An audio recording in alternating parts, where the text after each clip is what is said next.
ఈ సభలో ఎవరైనా రెడ్డోళ్ళు వెలుమోళ్ళు ఉంటే దయచేసి బయటికి వెళ్ళండి. ఇలా ఉండాల్సింది నా బీసీలు, నా ఎస్సీలు, నా ఎస్టీలు, నా మైనారిటీలు మాత్రమే ఉండాలి. నా సోదరులు మాత్రమే ఉండాలి. ఇది మా సభ. అరే గట్లా అంటే ఎట్లనే తీన్మార్ మల్లన్న, సమాజం అంటే అందరు ఉంటారు కాదే, వాళ్ళు ఉండొద్దు వీళ్ళే ఉండాలని అంటే ఎట్లనే? ఎప్పటికీ కాషాయం తప్ప కడుమ మతం మాట ఎత్తని బీజేపీ పార్టీ అసొంటిదే ముస్లింలకు సీట్లు ఇచ్చి పోటీలని నిలిపింది. అసొంటిది వాళ్ళే ఉండాలి వీళ్ళే ఉండొద్దు అంటే ఎట్లనే? కొంతమందిని చేరదీసి ఇంకో కొంతమందిని దూరం కొడితే లీడర్ ఎట్లయితాడు? తెలంగాణ ఉద్యమం కానీ ఇంకే ఉద్యమం కానీ ఫలానా కులమోళ్ళే చేయాలంటే దేశానికి స్వాతంత్రం వచ్చేదా? తెలంగాణ రాష్ట్రం వచ్చేదా? ఈ పాయదారుల మాటలు సమాజాన్ని ఎడవాపినట్టు మాట్లాడితే ఎట్లనే? నువ్వు చెప్పిన రెడ్డి, రావు, వెల్మ కులాలలో కూడా బీసీలకు అన్యాయం జరిగింది. వాళ్ళు కూడా రాజ్యాధికారానికి రావాలని కోరుకునేటోళ్ళు ఉన్నారు. ఆ కులాలలో కూడా ప్రజల కోసం త్యాగాలు చేసిన వాళ్ళు ఉన్నారు. యావదాస్తిని గడ్డిపోస తీరుగా ఇసిరి పారేసిండ్రు. ఆ సొంటిది మంచోన్ని షెడ్డోన్ని మందలేసి కొట్టినట్టు చేస్తే ఎట్లనే? అయినా ఒక్కసారి రాజకీయాలలో అడుగు పెట్టినామంటే అన్ని వర్గాలను కలుపుకొని పోవాలి. రేపు మీ రాజ్యాధికార పార్టీ కుర్చీ ఎక్కితే బీసీలని పరిపాలిస్తాం, కడమోళ్ళను ఆలించమంటే నడుస్తుందా? అసలు అధికారంలోకి రావాలంటే అన్ని వర్గాల జనాన్ని కలుపుకొని పోవాలనేది తెలియకుంటే ఎట్లనే మల్లన్న అని అంటుర్రు. తీన్మార్ మల్లన్న ముచ్చటిన్న బీసీ సమాజము. ఆయన పేరు అనుమూల రేవంత్ రెడ్డి కాదు, లాగుల తొండల రెడ్డి. రంజిత్ రెడ్డి గారిని ప్రత్యేకమైన బాధ్యత ఇచ్చి మున్సిపల్ మంత్రిగా వారిని పెట్టి ఈ చేవెళ్ల పార్లమెంటు నియోజకవర్గంలో ఉన్న ప్రతి మున్సిపాలిటీకి ప్రత్యేకమైన నిధులు ఇస్తా. దౌర్జన్యంగా వచ్చి ఒక ఎస్సీ ఢిల్లీ రమేష్ అంటారు, ఆయన దళితుణ్ణి పట్టుకొని కొడుతూనే ఉన్నాడు. ధనాధన కొడితే ఆయన బండకేసి పడ్డాడు. ఆయన అన్ని వీడియోలు కూడా వచ్చినాయి బయటికి.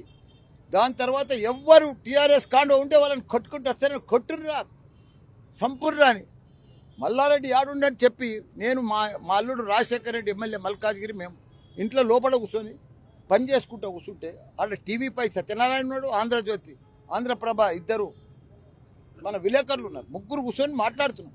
వచ్చి దబా దర్వాజా కొడుతూనే ఉన్నారు. మా గన్మెన్లు ఆపిర్రు. లేకపోతే మమ్మల్ని కూడా హత్యా ప్రయత్నం చేసినాను. అదేవిధంగా ఇవాళ రేవంత్ రెడ్డి ఓటుకు నోటు కేసులో ఒక దొంగ ఓటుకు నోటు కేసులో దొరికిపోయింది. ఆయన జైలు పోయే టైం దగ్గరికి వచ్చింది. నేను జైలు పోతానేమో అని సాక్ష్యాలు దొరకకుండా హైదరాబాద్ లో ఫోరెన్సిక్ ల్యాబ్ లో అంటుపెట్టింది. మాట్లాడలేకపోయినా లేకపోతే నేను వారిని పోలీసులారా, మీరు కూడా చట్టాన్ని దాటకండి. ఎవరైనా పోలీసులు హత్య చేసిందనుకో వడ్డీతో సహా వాళ్ళకు కూడా చెల్లిస్తాను.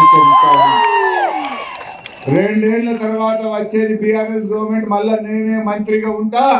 ఎవడెవడు ఎక్స్ట్రా చేసిండో నట్లు బోల్ట్లు అన్ని ఫిట్ చేస్తా, జాగ్రత్త అని చెప్పి హెచ్చరిస్తా ఉన్నా. మర్యాదకు మర్యాద, మంచికి మంచి, తేడా వస్తే దేనికైనా సిద్ధం, ఖబర్దార్ హెచ్చరిస్తా ఉన్నా. ప్రేమతో నడుస్తుంది. మరి ఎక్కువ చేస్తామంటే ఊపుకుంటాం. అయింది నీ ఇంటికి నా ఇల్లు ఎంత దూరం అని నా ఇంటికి మీ ఇల్లు అంతే దూరం, అంతేనా కదా? ఎవరైనా మంచికి మంచి, మర్యాదకు మర్యాద. మర్యాద తప్పితే మేము కూడా చూసుకుంటాం. మేము మర్యాదగా ఉండాలని కోరుకుంటున్నాం. 10 ఏళ్ళు మేము మర్యాదగా పనిచేసినాం. చూసిండ్రా, ఆఖరి రోజు ఎసొంటి చిత్రాలు జరిగినాయో ఇడిచిపెట్టమని కొందరు, ఇడదీస్తామని ఇంకొందరు. ఉప ముఖ్యమంత్రి బట్టి సార్ మాట్లాడుతుంటే నడిమిట్లనే కరెంటు కట్ అవుడు. అబ్బో చిన్న జరగలేదు మైకుల మూత. వాడకు పాటలలోళ్ళే. ప్రతి పట్నం చౌరస్తాలో బొబ్బే. అన్ని రోజులకెత్తు ఆఖరి రోజు ఇంకొత్త అన్నట్టు జోరుదారుగా సాగినాయి ప్రచారాలు. పెద్ద పెద్ద లీడర్లు రాష్ట్ర రాజకీయాలను కూడా ముందటేసుకొని మాట్లాడిండ్రు. ఇక తర్వాత మాపటీల వరకు మైకులన్నీ బంద్ అయినాయి. ఇక ఆఖరి ఘట్టాలు ఏ తిరుగుంటాయో ఎరుకున్నదే కదా. నేతలు వచ్చి చేయాల్సిన ప్రచారాలు వాళ్ళు చేసిండ్రు కానీ ఇప్పుడు లోకల్ లీడర్లు చేయాల్సిన పనులు ఘట్టాలు గట్టిగా ఉన్నాయి. ఈ కాన్ నుంచి ఎవరు హుషారుంటే వాళ్ళ దిక్కు జనం చూస్తారు. మరి చూడాలి ఏ పార్టీ ఎక్కువ ఊపుతుందో, ఏ పార్టీ సడ్డమాలి సత్కిల పడుతుందో రిజల్ట్ రోజు చూడాలి.